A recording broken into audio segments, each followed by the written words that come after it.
शहरामध्ये जोरदार आंदोलन सुरू आहे. कधी ते भजन करतायत, कधी मॉर्निंग वॉकला जातायत, कधी काहीतरी करतायत आणि ते म्हणतात की लबाडांनो पाणी द्या. काय तुमची भूमिका आहे? चोराच्या उलट्या बोंब्या घुबडांना झोपू द्या लोकांना. कोणत्या तोंडानं बोलता? काय अधिकार आहे यांना? आज संजय केनेकर आहे ज्याला उद्धव ठाकरेंनी 2 वेळेस नारळ फोडलं पाणीचं सुरूचे पाणी पाईपलाईन साठी. पण झाली पाईपलाईन चालू त्यावेळेस मी उद्धव ठाकरेंना जवाब विचारायला गेलो होतो, मला अटक केली होती. कोणत्या तोंडानं बोलणार आहे? 2 वेळेस नारळ फोडलं, नारळात सुद्धा पाणी निघलं नव्हतं. म्हणजे ज्यावेळेस तुम्ही ही पाईपलाईनची सुरुवात कोणी केली? खैरे मोठमोठ्यानं सांगत होते समांतर जलवाहिनी मी आणली. अरे मग मी आणली तर पाणी कुठं गायब झालं खैरे? जी ज्यावेळेसची 350 कोटीची जलवाहिनी 700 कोटीवर गेली, 900 कोटीवर गेली, आता 1600 कोटीची. आणि ज्यावेळेस देवेंद्रजींनी पैसे दिले या जलवाहिनीसाठी तेव्हा कुठे एक काम सुरळीत चाललं? तुम्ही ज्यावेळेस उद्घाटन केलं लोकांना मूर्ख बनवलं. लबाड तुम्ही आहे का आम्ही आहे? 2 वेळेस नारळ फोडले उद्धव ठाकरेंनी, मला अटक केली, मी आंदोलन केलं उद्धव ठाकरेंच्या विरोधात. ते दिवस विसरले का? आपण सगळे चॅनलवाले होता, ते दिवस काढा मागचे.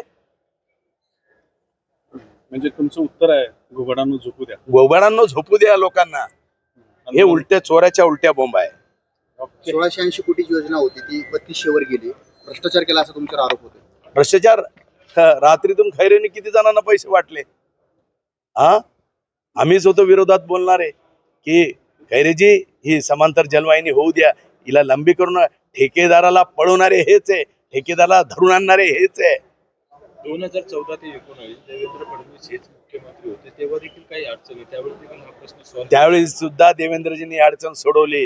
देवेंद्रजींनी ज्या वेळेस शहराच्या पाणी पुरवठ्याला सातत्यानं साथ दिली, परंतु हे घुबड बसलेले होते झाडावर. कोण ठेकेदार येतं आणि कोण आमचं पाणी पहिले चालू करतं? यांच्या घरात पाणी आलं, लोकांचं पाणी नाही आलं, लोकांच्या डोळ्यात पाणी आलं. हे दिवस तुम्ही आठवा, मागचे दिवस. मी स्वतः अटक झाली होती मला. पण समांतरच्या काळामध्ये 15 वर्ष तुम्ही देखील सत्तेमध्ये होता ना, तुम्ही देखील 50% जबाबदार तुम्ही पण आहातच ना. मात्र तुम्ही त्यांच्यावरती बोट दाखवता, ते तुमच्यावर बोट दाखवता. मात्र छत्रपती संभाजीनगरकरांना पाणी मिळत नाही. खऱ्या अर्थानं संभाजीनगरकरांना पाणी मिळत नाही हे सत्य आहे.